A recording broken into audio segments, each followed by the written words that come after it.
Good morning. So I'm here to welcome you to the Stewardship Campaign for this year. And as part of that, I would just like to share with you sort of my response to the prompt Love Reaches, which we'll be talking about in the coming weeks. So if you're not familiar with me, I'm Amy Castro. I have 2 kids, and we just went through a huge transition in our house, which is we are finally empty nest. So there are no longer trails of shoes in my entryway. There are no longer piles of Red Bull containers, which for some reason are a thing. But as exciting as this transition has been, it's also a little bit jarring. And anybody who has dropped off children at college knows what that feels like. You're like, am I doing the right thing? Are they too far? Is this the right place for them?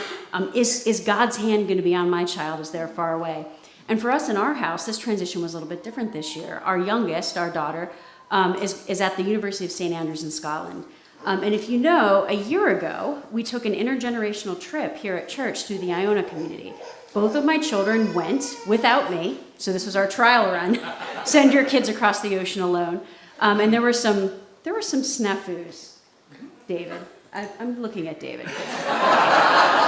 You were the planner, but we got through it. And at the end of the day, my children ended up escorting somebody across the ocean, which was hilarious. But I share that to say, in the midst of dropping off your kid at school, your last baby, which for me, this is my baby. Don't tell her I'm calling her a baby at church. Okay, she'll be very upset with me. It's that feeling of, is this the right place for her? So my wife and I dropped her off in the dorm, and we're wondering, is she going to be safe here? The same things that go through everybody's mind when you're dropping her off at school. Sat down in the cafeteria, which is really fancy, by the way, for a college cafeteria. And the person who came and immediately sat down next to us was one of the chaplains at the school, and started to chat us up and said, hey, how did your daughter become interested in Scotland? And mentioned in passing Iona. This particular chaplain had been to Iona multiple times and said, can I just pray for your family really quickly? I feel like there's a connection between your church and ours, which was extraordinary. It was this little tiny seed that this is where she's supposed to be. Now, church, you might think that this then meant I still felt pretty good about dropping off my kid in Scotland. I did not at all. I went back to the Airbnb and cried a lot, even more. But then something even more extraordinary happened. The next morning, if you're not familiar with St. Andrews, they have a lot of traditions. One of the traditions is that you greet the beginning of the academic year with chapel, and then you wear these red robes where you walk out to the ocean and kind of greet the school year. It's their version of convocation, if you're familiar with that tradition here in the United States. And we went to chapel, we walked out of chapel, started the procession, and by utter happenstance, my daughter ended up marching next to somebody that she went to Camas with.